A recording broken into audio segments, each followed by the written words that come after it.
まで私は同胞以外を信じずに生きてきた。でも Off to a great start. Okay, so Ariane asks Ark to join her and her allies in taking down a group of elf traffickers. She doesn't normally bring along humans, but she needs his help, and he's the first human to not act in a prejudiced way towards her for being an elf.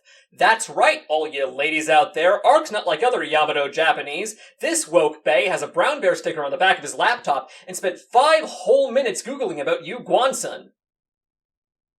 That joke took me 40 minutes to write. He teleports Ariane to a town where the slaves are being kept, where they meet her ally, Danka, who he expects to be another beautiful girl, only for him to turn out to be a guy. He's very skeptical of Ark at first, but ultimately seems like a good-natured, serious guy. They discuss plans while eating, but Ark doesn't touch his food. He then, at the end of the conversation, declares that he has errands to attend to, and that he'll be gone for an hour. They don't mind since the plan won't start for a while. The way it's framed makes him look like this mysterious guy with important secrets, but it turns out his errand was going somewhere to eat where no one could see him without his helmet on. That was actually kind of fun. Now, we're already halfway through the episode, but that whole thing was at least nice, you know? Meeting new people, vibing while discussing plans, there's something comfy about it. It kind of started to feel like a proper adventure show. Then we cut to bandits doing messed up things to imprisoned elf children.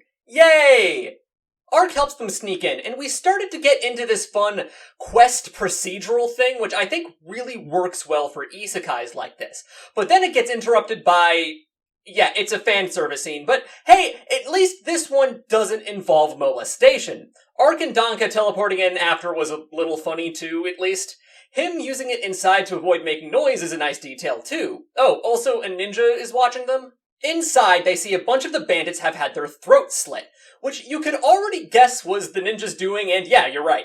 After the group splits up, Ark runs into her. He creams himself because she has animal ears and a tail. She was going to try and kill him, but she stopped when she saw Ponta, who's like a spirit animal or something. The same thing happened with Ariane, but I forgot to mention it last episode. Anyways, she expresses surprise that he knows what a ninja is, and explains she did kill those guys, but she was here to look for something other than elf slaves. She gives him the location of the elves, though, alongside some papers proving that some noble purchased some slaves recently, meaning not all of them are here. He reconvenes with the others, and they go down to save the elves while dealing with some bandits. They teleport out. Danka agrees to take the kids somewhere safe while Ariane and Ark teleport to where the remaining slaves are. He says he's confident they can sneak in, which is comedically followed by a well-timed explosion. And that's where we leave off. This episode was the best so far. Most of its problems were just lesser versions of problems with previous episodes. That being said, there are 2 things I think are worth pointing out. The first has to do with the ninja. So at the end of the episode, she has one of those moments where she gives a fond smile while thinking about our protagonist and wishing to meet him again. This is bog standard harem anime stuff, but wait, hold on. This isn't how this is supposed to work. Isn't he supposed to help her before she acts like this? Well, it's not as if they give no reason, they just give a bad reason. The thing about him which caught her attention and made him interesting to her was that he knew what a ninja was. You didn't even try, did you? That is just the laziest excuse I've seen for what is already a pretty worn out and trashy trope. Like, I need to stress, the inclusion of this line, even if it was justified by him helping her out earlier, would still have made the show worse. It's a bad cliche that reduces the character's agency within the narrative, making her closer to just being another accessory to Ark.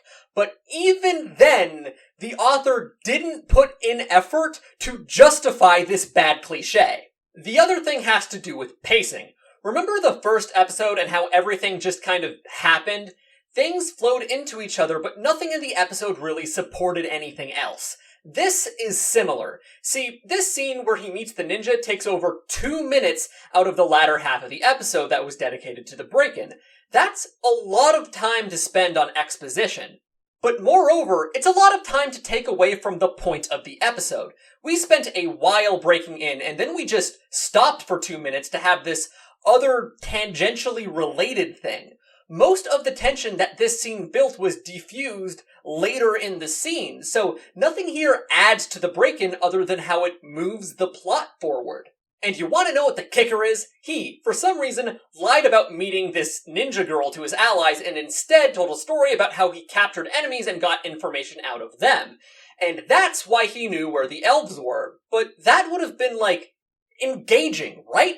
It would have had intensity, and there would have been this tension between Ark and his captives that you could do a lot with dramatically and comedically, and it would demonstrate Ark's competency as a hero. It would have just been a better scene. So why didn't we get that scene? Why stop the momentum in the middle of the conflict when you could have kept it going? I mean, I know, it's to introduce this animal girl ninja waifu, but for some reason they couldn't think of a way of introducing her while still having the episode remain on topic. If you want to watch me tear into episode 5, then like and subscribe with notifications on, and if you want to support me, you can check out my Patreon, the link is in the description.